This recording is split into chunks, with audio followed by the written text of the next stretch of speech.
همین دو تا وکیل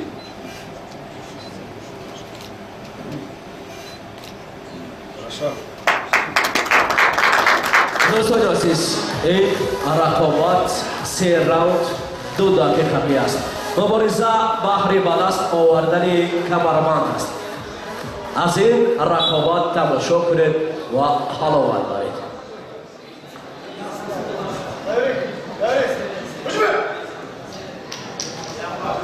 یک بار دیگر حضور سفیر ژاپن در تاجیکستان جناب تاکایوکی را خیر مقدم میگیم. شما جناب سفیر.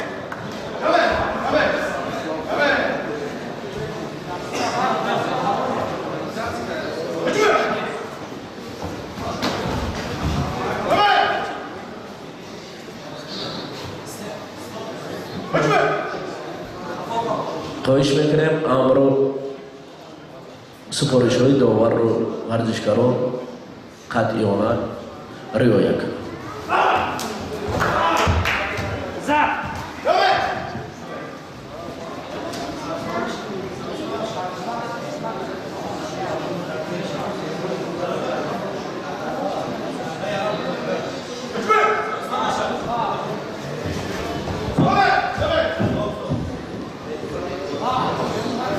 خواهش میکنیم در مرکز تتمی احتیاط.